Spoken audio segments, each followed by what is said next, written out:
Hi, Janelle.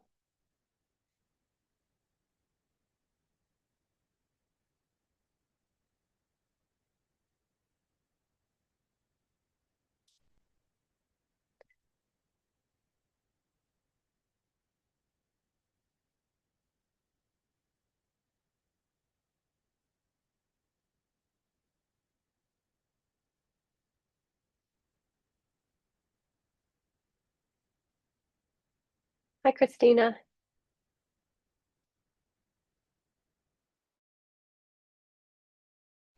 Hi, how are you?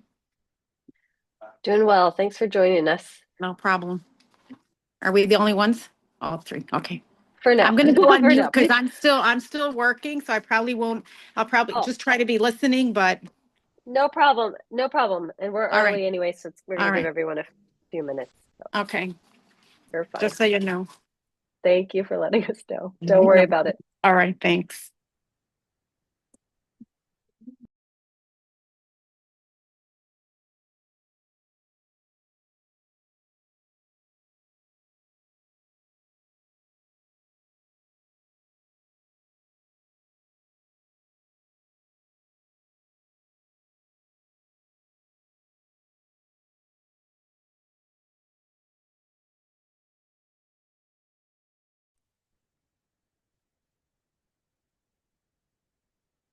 Good afternoon, everyone. Hi, Lenny. Hi, Lenny. How are you? I'm good. How are you? Good, thank you. You all are early birds. We're on time. Yes, you are. Yeah, thanks. Thanks.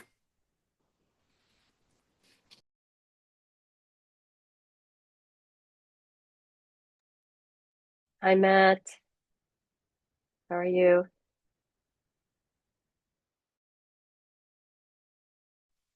Good, thanks, Agnes. I'm well, thank you.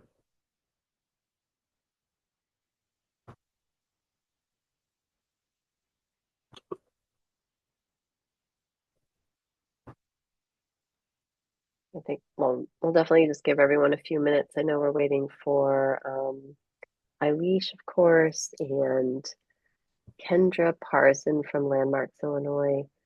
And then, of course, some um, other property owners in Bryn Mawr. Todd is here. Hi, Todd.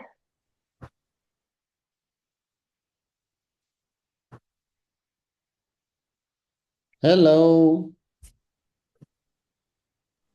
Hi, Todd. Hi, Hi. Matt. Hi, Alderwoman.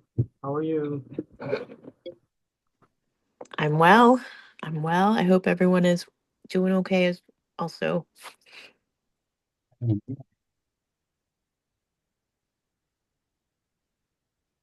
Did everyone get the agenda okay? Mhm. Okay, great.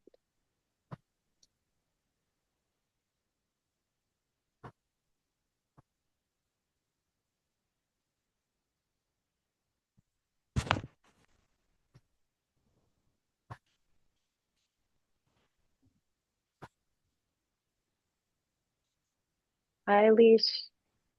Hi, how are you? Doing well. Thank you.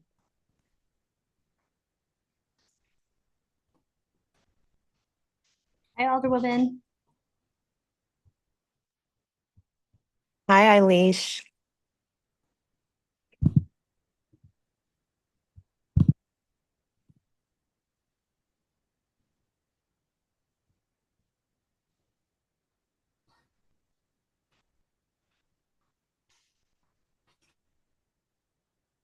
There's Chanel.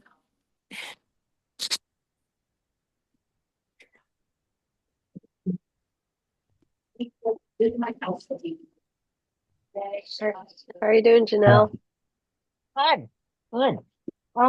Agnes, how many people do we expect to A join us? pretty Do you small have any number idea? this time. I think at least with RSVPs, we have about maybe seven. It's a handful. So Great. No, that's good. tried to make a concerted effort to get the sort of commercial properties closer to Broadway, but That was a tough, Uh, that's tough. One of the issues would be that I see Kendra's joining us, coming. Hi, Kendra. Thank you to people that into the like reinforce the teams sort of, so that it's clearer, who, like who you as team needs to have.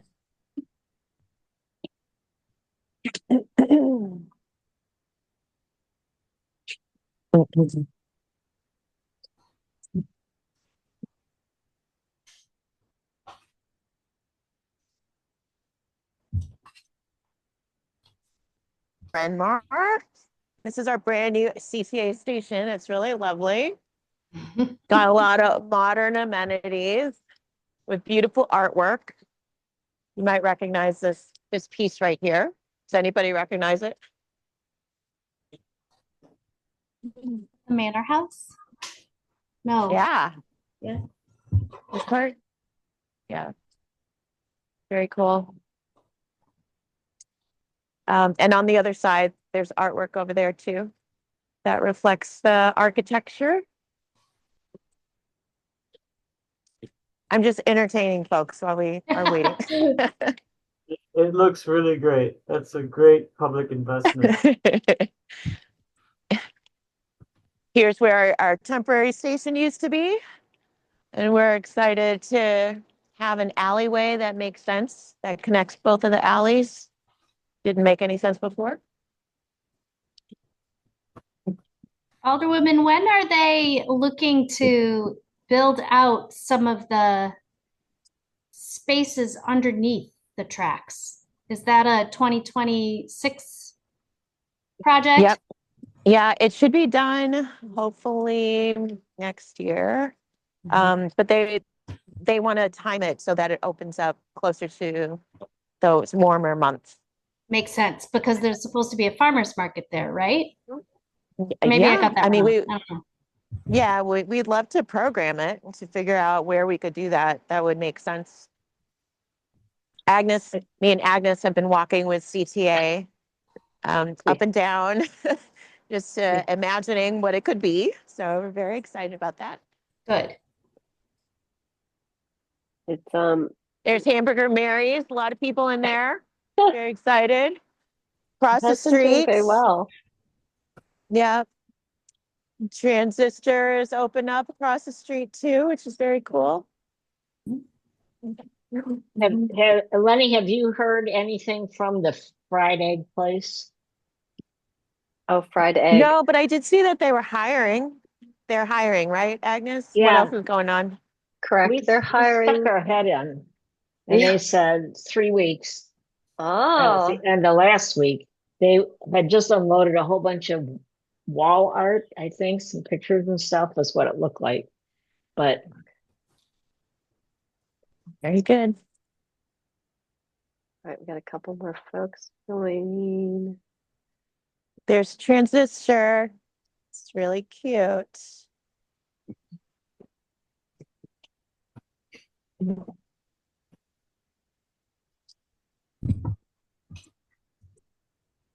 I'd love this space to be filled with something. I don't know what. That Yeah. would be nice.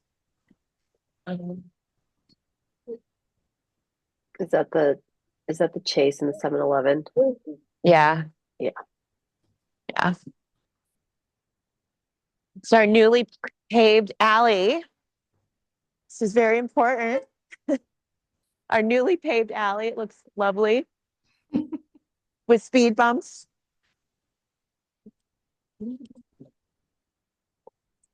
I noticed that the scaffolding finally came down on that one building. My gosh, we could see the light again. That was up On the for a beach. long time. It was up for a very long time. It So was. that's a vast improvement at that block. Yes. Mhm.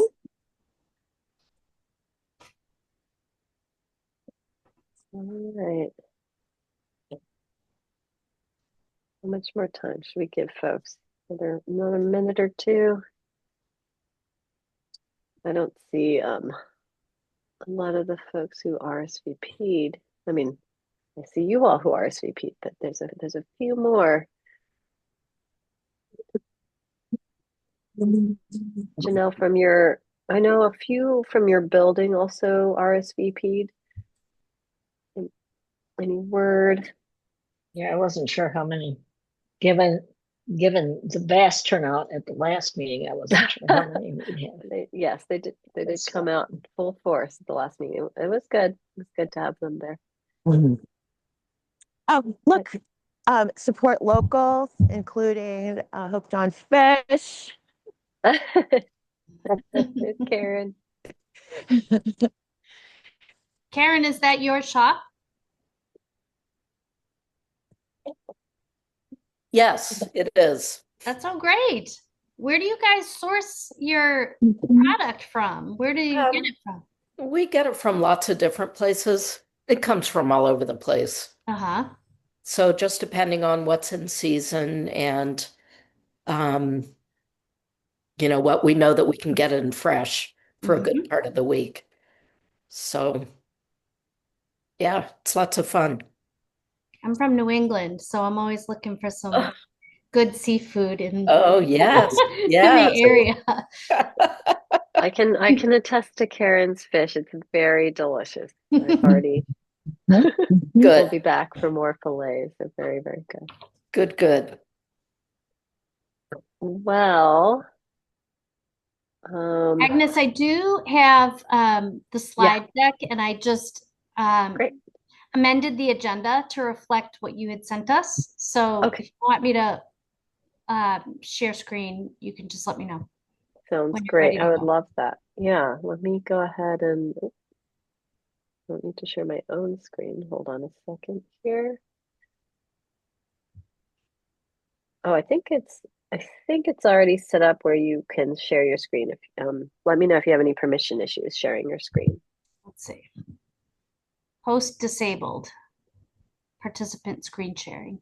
So I might need to just send this to you to open. Oh, hold on. I can change it actually. Okay. There you go. Try that. Yes, I've got it. Perfect.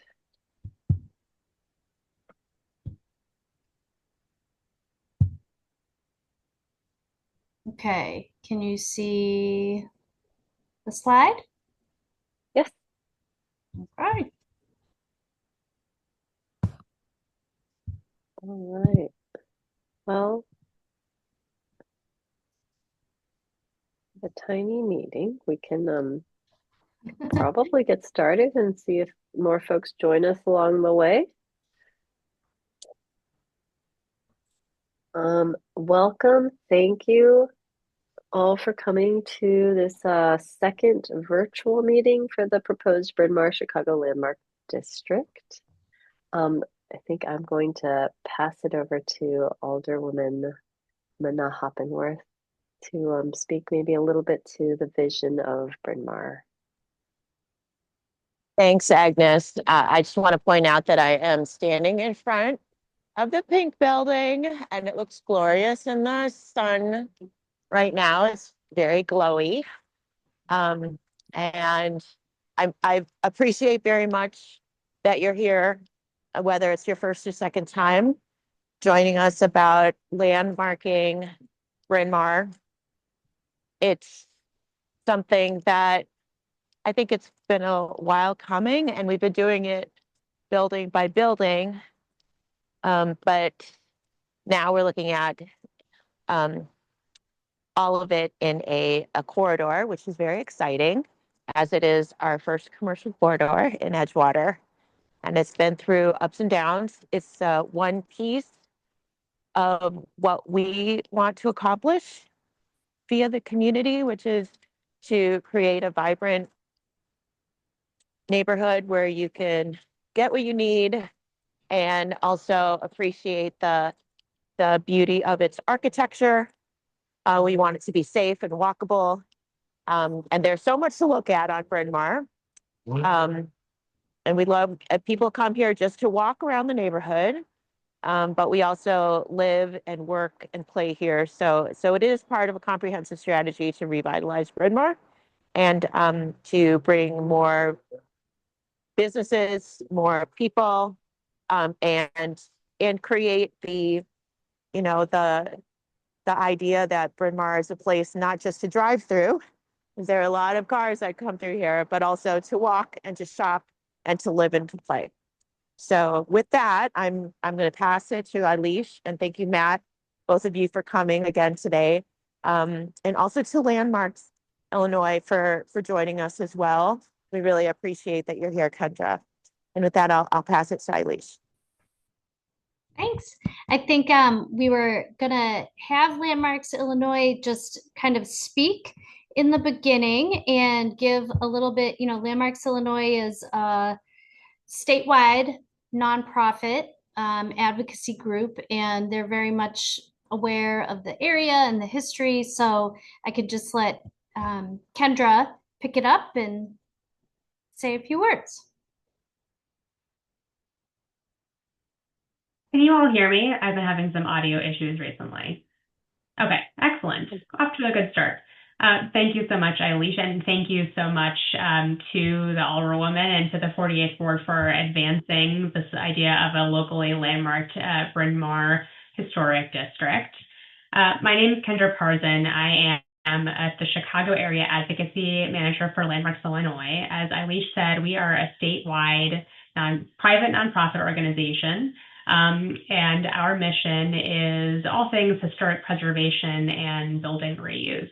So we are particularly focused on making connections between historic preservation and affordable housing, community and economic development, inclusive history. And we believe that, you know, that historic places are important because of the people for whom they matter. So you know, Alicia and Matt will speak very ably to the particulars of Chicago landmarking. I wanted to take a couple minutes to speak more generally about, you know, what landmarking means and why, you know, it is a great idea, a great option for Bryn Mawr and for many other communities. So historic districts have been shown to be, on the whole, home to more small businesses. They are often extremely walkable. They have what we call human scale density. So when you walk down the street, there's actually a lot of building there, but it feels very much on the scale of somebody who is observing it from the sidewalk. Building reuse is also great for the environment. Demolition and new construction creates a ton of waste. There's a lot of carbon impacts of that. So it's wonderful when we can encourage the reuse of existing buildings through historic districts. The rehabilitation also generates a lot of jobs in construction. And also historic residential buildings particularly typically have more affordable housing than new construction. So I just tried to cram like a ton of preservation talking points into about 30 seconds. Happy to provide more information about any of those later if anyone's interested. But overall, you know, historic preservation is it's about preserving our shared history as it is expressed in the built environment that we all see every day. But it's a lot more than that also. You know, so as a property owner, you might be saying, well, okay, all that sounds great, but what's going to be the impact on me as the owner of a building in a historic district? So a couple more points. So on the more abstract side, historic districts tend to have higher property values, and they also tend to have more stable property values in up and down markets. That may seem like a crazy thing to be talking about right now. Our real estate market is incredibly strong, but occasionally, you know, there are downturns. And historic districts are also fantastic attractors of visitors, residents, and businesses. So people, you know, by and large, really enjoy being in a historic environment. They like that human scale density that I was talking about. They like that walkability. And so they want to come to these areas to visit, to shop, to dine, to live, and to work. There are also some, of course, more concrete reasons why, as a property owner, you might support historic district designation, and particularly in the form of financial incentives for local landmarks. So there are several programs in Chicago and Cook County that you can take advantage of if you have a building that is part of a local landmark district. as well as a variety that you all already can take advantage of as part of a National Register of Historic Places district, and you can combine these things to create even more financial impact. So a few of those programs that I won't get into, but know that they do exist. There's the Cook County Class L property tax benefit, City of Chicago permit fee waiver, the City of Chicago's Adopt a Landmark grant. So, lots of financial reasons to support landmark designation. And again, I'm happy to share more information about any of those at a later point. What resources does Landmarks Illinois bring to the table, particularly? One, our free expertise and support. We are here to facilitate historic preservation projects in whatever form they take. More concretely, we also have a couple of programs that might be specifically of interest to commercial property owners. We have our reinvestment program revolving loan fund. So we have the ability to make loans with favorable terms to support building, reuse, and rehabilitation. In the City of Chicago, we can make loans of up to $500,000 to support, the repair and rehabilitation of historic buildings like the ones all in this area. And we also, have the connections to help find the right contractors, architects, attorneys, whatever you need to make a historic preservation project possible through our Illinois Restoration Resource Directory that's available on our website. So I think what I'd like to, communicate here is that there are a lot of good reasons to support us to pursue historic districts in this area. And then Landmarks Illinois is here to help, facilitate that and also make brick and mortar historic preservation projects easier once that's taken place. So I really appreciate this time to speak with you all, and looking forward to hearing some more of the details from our very able city staff. Thank you.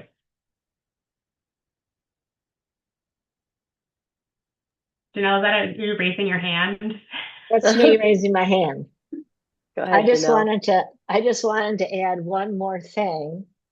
Kendra's boss, Bonnie McDonald, who runs the whole statewide organization, lives in Edgewater. And I think that speaks a lot to the quality of our historic area, and something we should pay attention to. But yes, so that's why we were able to hook Kendra into coming and speaking to us. I don't know. I mean, certainly Bonnie is a proud resident, but our resources are without strings. So we were invited by another area of the city, we would still go. Thank you so much, Kendra.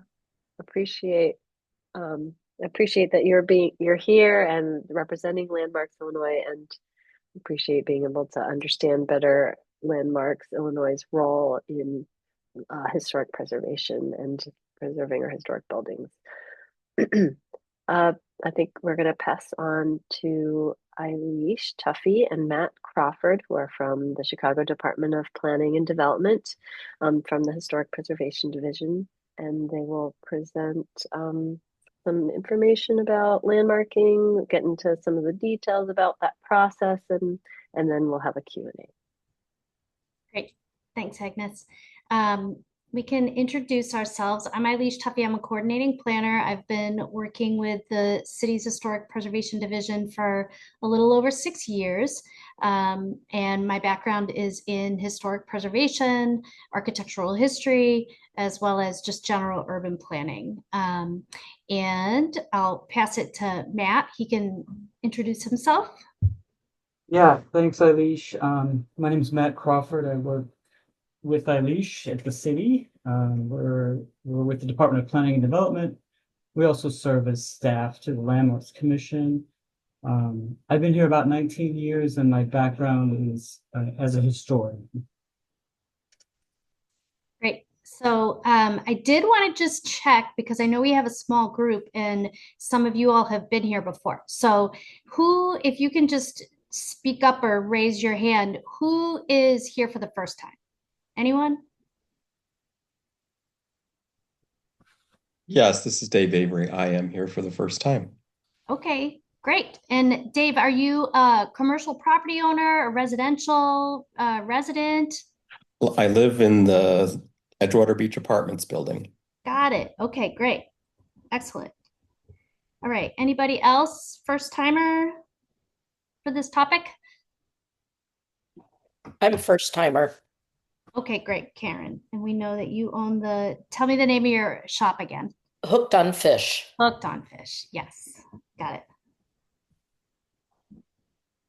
I played piano as a kid, and one of the things that I did was Hooked on Classics, if you remember that. So Hooked on Fish. Yes. Okay.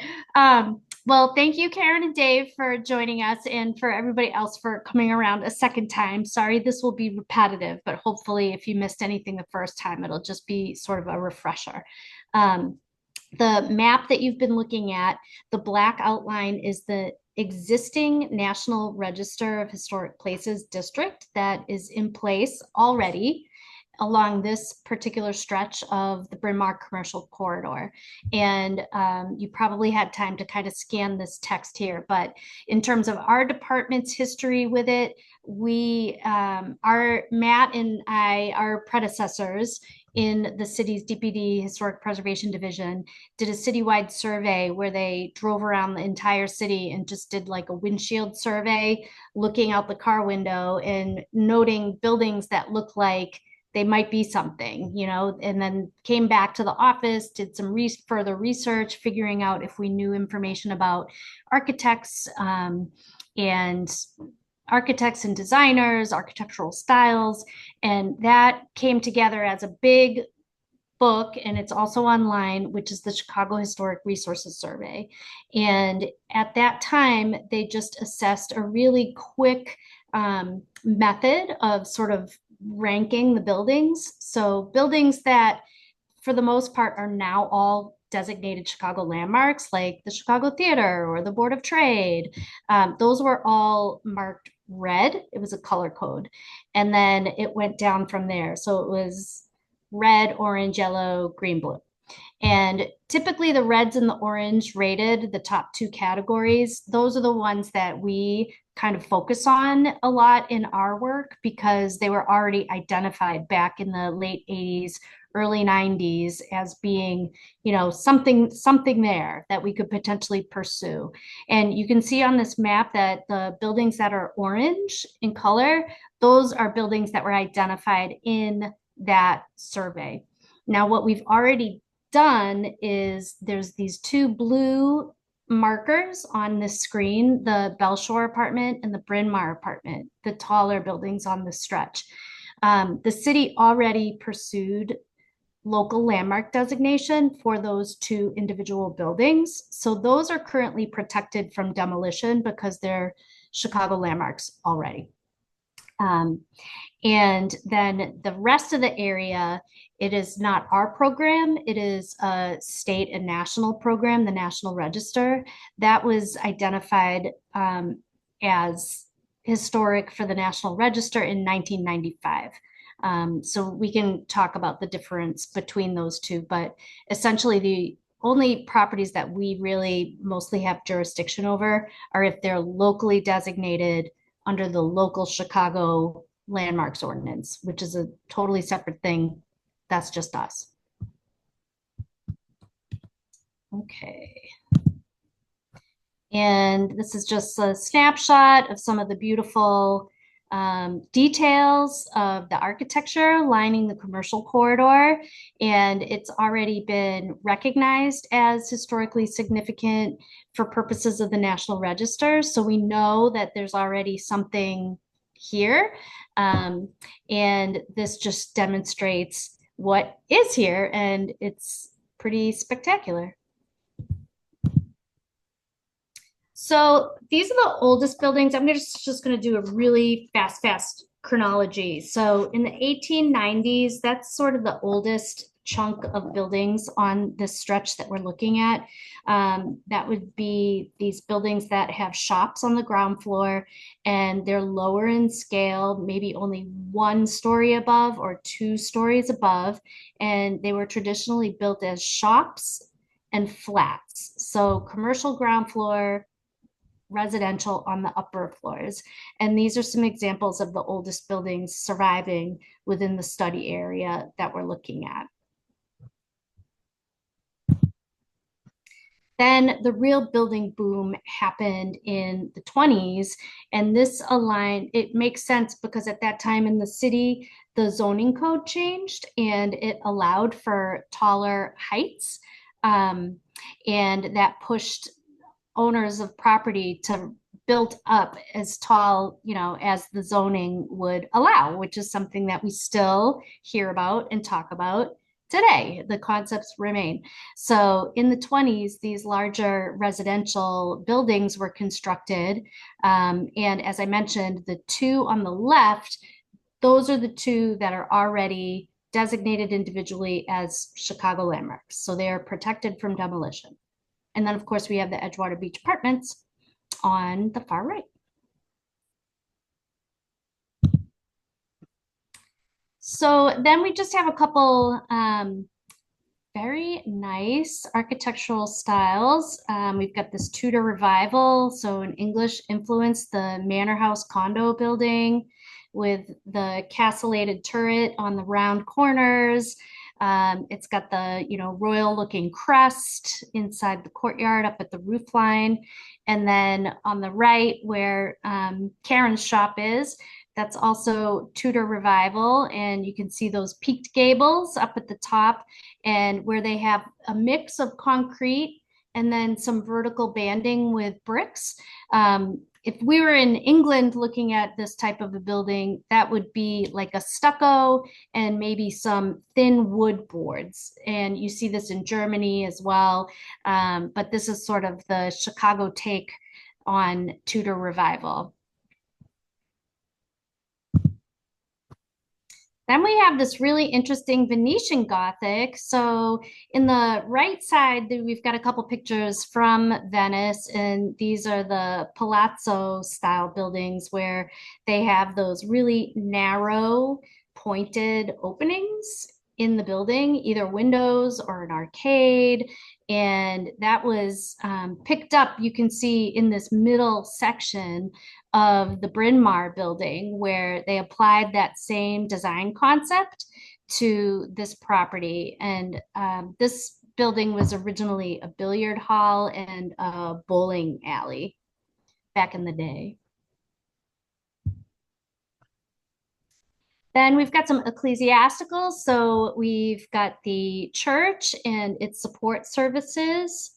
So this is a beautiful, more Italian Romanesque style, limestone, rounded arches.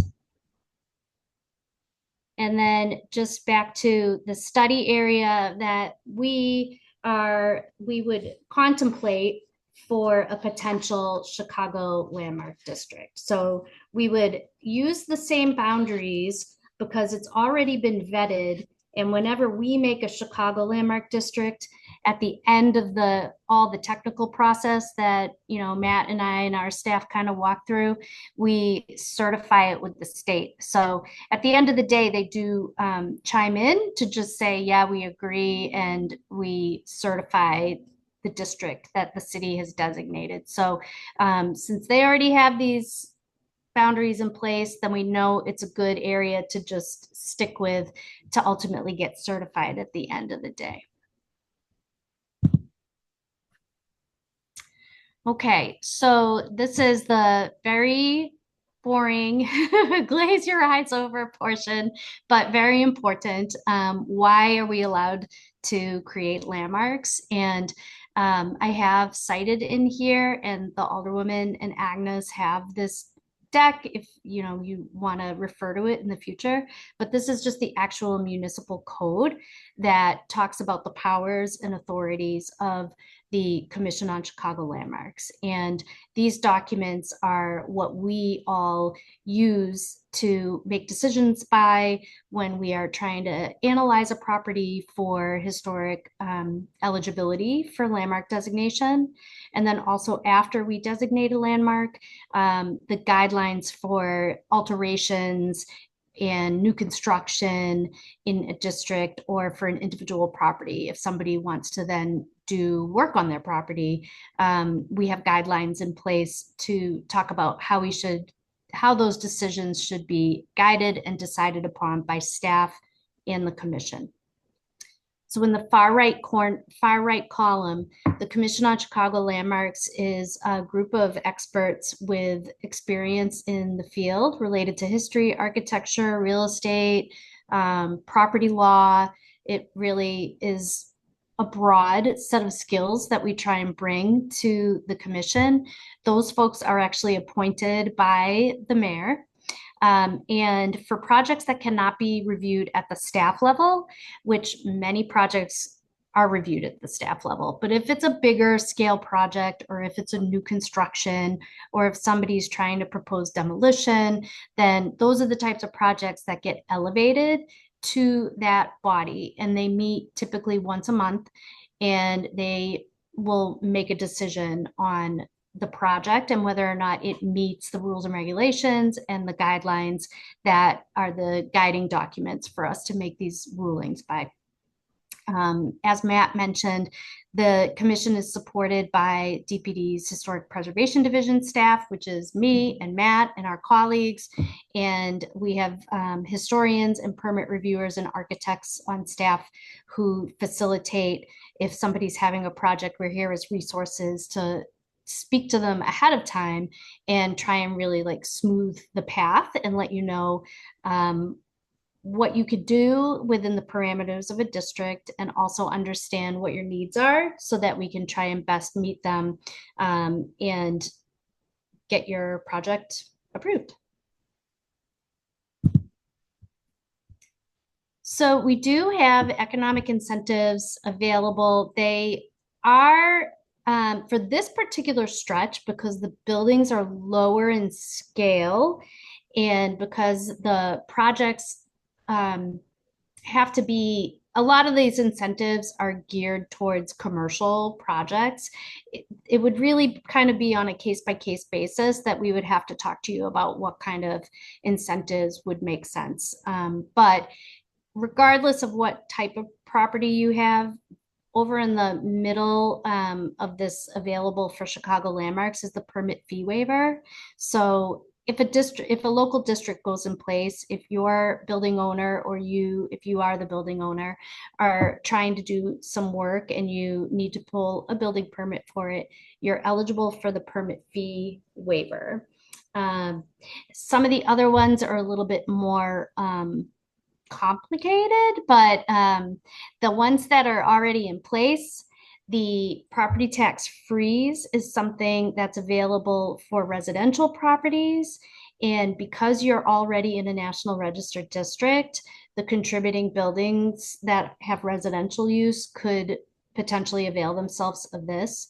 And then the 20% federal rehab tax credit also applies to contributing buildings in the National Register district, which is already in place. And that is based on the amount of money that you're putting into the project. You could get a 20% rehab, 20% credit on your total construction costs towards eligible expenses. So this is a lot, I realize, and if any of you have projects that you kind of know are already teed up within the next couple of years or whatever, next couple of months, then we'd be happy to talk to you more specifically on a case-by-case basis. And just to give some kind of context for the Bryn Mawr corridor and some other already designated local Chicago landmark districts, Armitage Halsted was designated in 2003. And, you know, this is in the heart of Lincoln Park, and, you know, very, very high-end, desirable area. And when people talk about whether or not landmarking is going to negatively affect their property values, you know, Kendra made reference to it, but, you know, Armitage Halsted is still thriving. Those buildings, even though they're kind of lower in scale, they still command a respectable rent or sale price. So this is just a really, I think this is a good example because it's pretty comparable in the sense that it's nestled within the community. It's centered around an L stop. So there's a lot of parallels between there and Bryn Mawr in terms of like the setting and the infrastructure. So that's a good one to compare. And then this one, even though it's closer to you all, Uptown Square District, very different building types, very different scale. It's much, much bigger buildings. But just so you know, this is another Chicago local landmark district that is in close proximity to Edgewater, centered on Broadway and Lawrence. And these buildings are all within the local district. So that's a super quick overview. And I know a couple of you are here for the first time. So I wanted to just make sure that we kind of opened it up for questions. I'll scroll back to a map. And happy to address any comments, questions, thoughts from the group.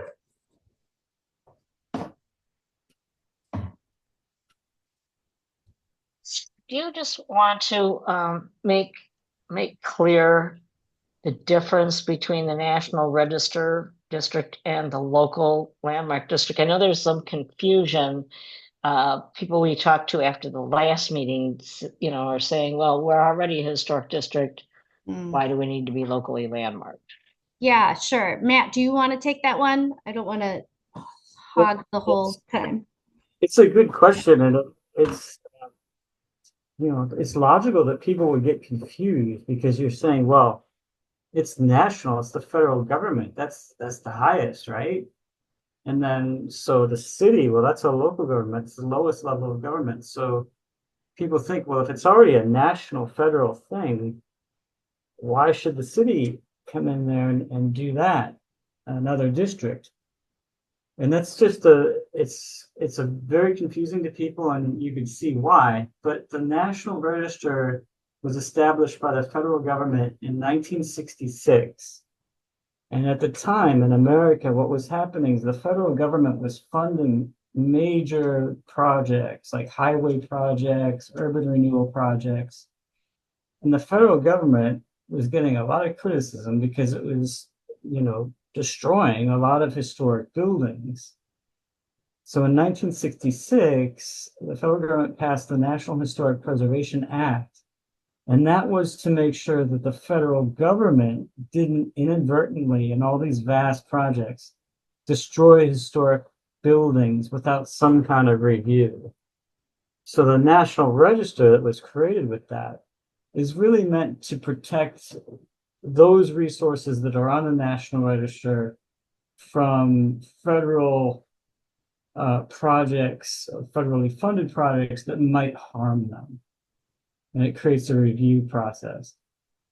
But if no federal money or no federal license or no federal permit is happening in a National Register district, which is the vast majority of the activity in Bryn Mawr is private owners who are not using federal money, then there's no review. So any of the buildings in the National Register district can be demolished without any kind of review. They can be altered without any kind of review. So that's where local or municipal level landmarking came into play in the 1960s. There was a big case in New York City where the New York City declared a building as a Chicago landmark. The owner said, no way, we're taking this to the Supreme Court. The Supreme Court ruled that local municipalities have the authority to landmark buildings and landmark districts and protect them from demolition because it's really for public welfare that there's a sense of history and a sense of orientation in civic life that people can maintain. And so Supreme Court has ruled that cities can do this work but they have to do it in a way that's very clear, very transparent. It can't be done, secretly. So if this becomes a Chicago landmark, it's going to go through a process that's going to take 9 to 12 months. And this hasn't started. This is just very informal conversations with owners. But that process includes, transparency about what's happening. It includes notice to everybody that who owns property here. And it also includes, a body that is qualified to make decisions. That would be the Landmark Commission, and that they are getting all of the information that they can to make the best decision that they can.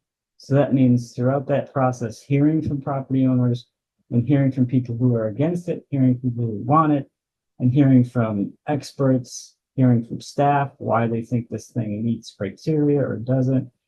So those are the real differences between the National Register and a local district.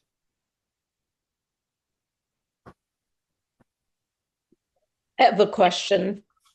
Sure. How do you talk with property owners that feel that if they did this, they would lose money in the end because nobody would want to buy their building, because they wouldn't be able to build up or, improve it much? That's true. We get that a lot, Karen. If this thing has legs and starts to move towards landmark designation, we guarantee that you're going to have a core group of people who are really for it and a core group of people who are really against it. I mean, this is always a problem with landmarks in commercial areas where people see their property as an investment and an important part of their life in terms of their economic well-being. So people will be opposed to it. That's guaranteed. So some counter arguments. Yeah, there is the argument, well, I can demolish my building and sell it to somebody who can build something much larger. And that is true. And that is something that we also have to take into account, that there's going to be zoning here and there's a new plan for upzoning here. So that is an issue that we're going to encounter, and we're going to encounter opposition from that. Now, there are also going to be several buildings here that will be non-contributing to the district, and those buildings can be demolished. So there is in some ways some pressure relief to allow for more density, even if this becomes a Chicago landmark district. We have to basically encourage people, that a local landmark district, we think, will stabilize. What you're seeing right now in Bryn Mawr is, I think the Alderman mentioned this area has had ups and downs, and even in my life here in Chicago, I've seen it down. And now I see it, really, it kind of went up, and then the pandemic, it knocked it down. And now we're seeing another upswing that's happening very quickly. And part of that appeal, part of the interest for businesses, for residents, and people who want to come here, is they want to be in an environment that is historic, that is walkable, that's dense, that's a diverse building type, that has handsome architecture.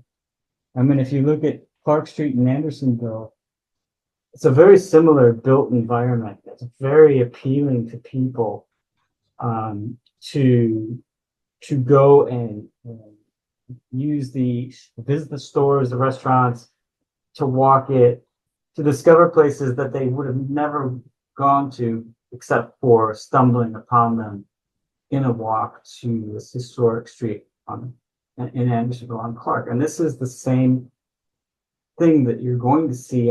I think you're starting to see people who are getting priced out of Andersonville coming over to Bryn Mawr to open shop. So you definitely see an attraction to the historic built environment that I think is something that a property owner could enjoy and see economic benefit from. I guess maybe that's where just thinking about a location like Armitage Halstead, because that's a place that is protected, but property values have held steady, if not increased, within the landmark district. And it it doesn't mean that they can't change their property at all.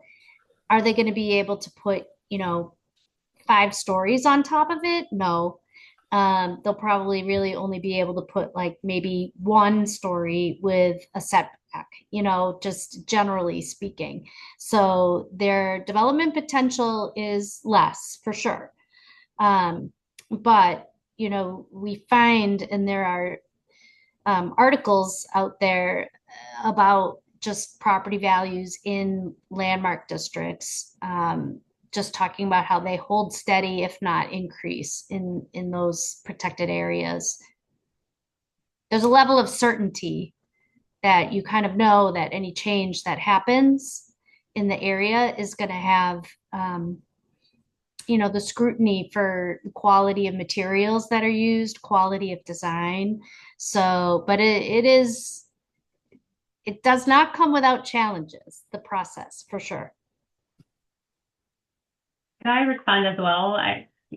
Karen, I think that as Matt and Alicia have said, there are a couple of layers to that question. If the goal is to sell the building so that it can be demolished and redeveloped, absolutely, a local landmark district will restrict that. If the concern is whether the owner would be able to sell their property at all, then that really should not be a concern. Landmark districts are very attractive. People still want to buy there. So I think it's a question of what is the goal of the owner in whether it's to maximize the development potential or just to make a reasonable return on the existing building.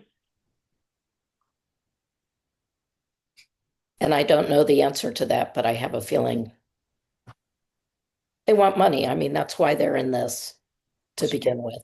Sure. The upside is that they were talking about the buildings retaining their value, and they also retain their value during downturns. So that's something else to consider, that those prices, the values of those properties do not drop as much as other areas that are not designated historic. That's a very good point. I have a question. Could you talk a little bit about renovating a building? Say your building needs some renovation and you're in a landmark district. What kind of incentives there are? I know you spoke a little bit about it, and also just generally what kind of limitations or what kind of a process do you need to go through? Yeah. So to be fair, because these buildings are small, usually you have to invest at least, 50% of a building's value or 100%. So, it's kind of tricky with these more modestly scaled properties, which is why I said that it's for this kind of area, it'd be more of a like case by case conversation. But typically, the big incentives and the developer driven projects are happening on really large scale buildings. So the smaller ones really, unfortunately, don't have as robust incentives. But in terms of if someone wants to make changes to their property, basically, if you are doing interior work to your property, only in very, very rare instances, like if it was, oh gosh, I'm trying to think. If it was a beautiful hotel with a magnificent lobby, that would be a rare instance where maybe we would look at an interior. But honestly, most of the time, we're only looking at exterior elevations and roof lines. So when we write up our reports, we talk about what are the protected features within the district. And it's typically all publicly visible elevations and roof lines. So those are the things that we're focused on preserving. So let's say a common alteration that somebody might want to make is, let's say they have original wood windows, they stick, they leak, somebody wants to change them out and put in vinyl windows. So something like that would not be allowed. Yes, they could repair or replace their windows, but rather than putting in like a white vinyl off the shelf window, we would hold them to a higher standard of putting in a window that's more historically appropriate. And if the window has things like those dividing muntins, if it's like a window that has smaller panes divided up, we would work with them to come up with either a repair strategy or a replacement strategy that maintains the character of the historic windows. So something like that, that would come in, we would look at it at the staff level, let them know what kind of products are the type that could be approved, and then they would, for a project like that, it could be approved at the staff level. If somebody wanted to rip a portion of their roof and pop the roof and try and add an extra level, either on the top or off the back or to the side, it really comes down a lot to that concept of public visibility. So because the character defining features are publicly visible elevations and roof lines, what we'll usually do is if someone wants to add a story, we have them put like 2x4s on their roof of where they would want to put that. And then staff will come out and do a site visit. And we look at, okay, if we scale back this wall and push it back another 2 or 3 feet from the edge, then what's that really looking like from a pedestrian standpoint, standing on the sidewalk? And it can be minimally visible. That's something that's kind of subjective, I realize, but the commission are the experts, and we have a track record of what we've approved in the past. And you know, you kind of know it when you see it. If something's either minimally visible or it's not. If it's really in your face and obvious, then we're going to ask somebody to scale it back. So a bigger project like that, that would be something that would get triggered to go to that monthly commission meeting. But staff works with the applicants leading up to that to make sure that by the time we get to the commission, we've hopefully come up with a good solution that they can approve. I would say roughly, this is super ballpark, but probably about 90% of the permits that come through are staff level reviews. And I think, and usually every month they give a report to the commission on what the average time frame is for staff to review a building permit. And I think it ranges anywhere from like 3 to 5 days. So they are quick. You know, when you think about the global life of a building permit, trying to get zoning approvals and building department approvals and all of that, you know, it takes a chunk of time, but our staff are good about solving problems quickly and trying to just move it along to the next step in the city process. Yeah, so I don't know if that answers the question sufficiently. It does. Thank you.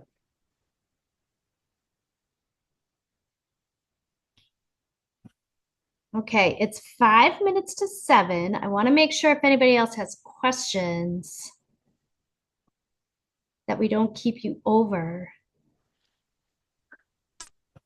Eilish, since you brought up Clark Street, or Matt, I just want you to see Clark Street is really lovely and it's very busy. Lots of cars, but still a lot of people biking and walking and still shopping.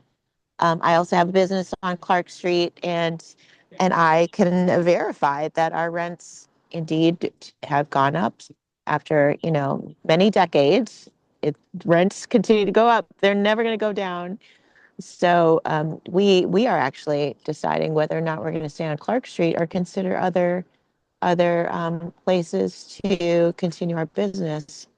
But I wanted to, since you brought up Clark Street, can you speak extremely briefly, like 60 seconds, on the difference between Bryn Mawr and Broadway, between Foster and Divine, which is where our Broadway land use framework is defined in Edgewater? Yeah. Do you want to take that, Matt? Sorry, Sure. I cut you off, Alderwoman. That's a great question, Alderwoman Manaa-Hoppenworth. You know, the city, as everyone knows, and you can't open a newspaper without hearing about the city doing this big planning effort on the Broadway corridor. Broadway is a major north-south arterial street with a very broad roadway with a real mix of uses and a real range of building types from the 1890s up through present day. Bryn Mawr is a narrow east-west commercial street. It's much more intimate in scale. The buildings are much, much closer to the street. It's, I would argue, a calmer setting, more of a neighborhood feel to it. And it's definitely a smaller scale and a very much more limited age range in terms of the buildings. So it just feels different. It looks different. And I think it merits historic preservation, whereas you've got vast stretches of Broadway where it's a real mix of buildings from, a 1990s strip mall, then you got a church, and then, something from the 50s. So this district tells a more concise story. Thanks, Matt.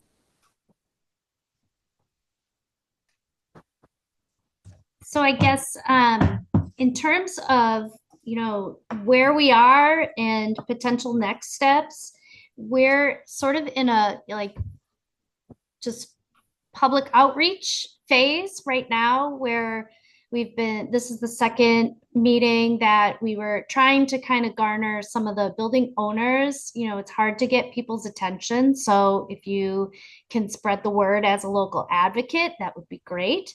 And just kind of let people know what's here, what the potential is for protecting the buildings now that the Red Line station's open. People are coming back into the area. There's going to be greater demand on these buildings.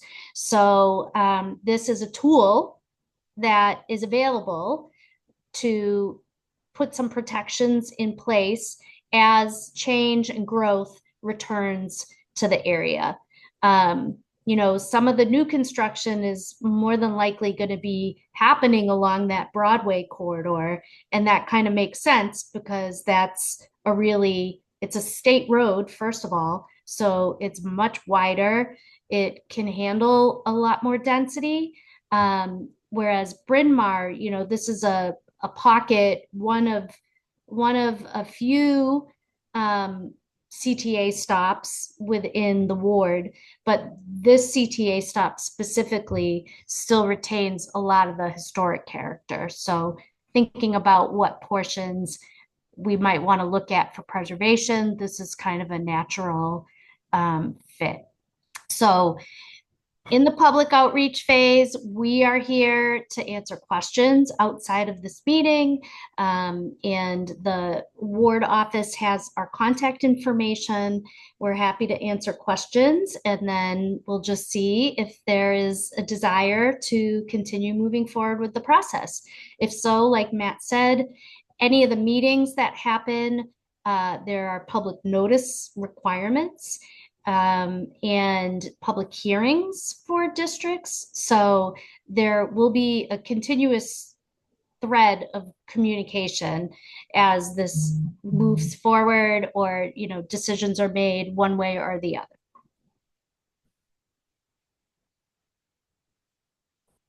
That's all we've got. Thank you, Eilish. Thank you, Matt. And thank you, Kendra, very much for the presentations and really highlighting the benefits and the impacts and all the different the wide range of things to think about as we consider Chicago Landmark District here on Bryn Mawr. Appreciate it. Thank you all for coming. Thanks, everyone. Have a great night. Too. Thanks for your Thank time. you. Thank you, Thanks, everyone. Eilish. Thanks, Matt. Thanks, Kendra. Welcome.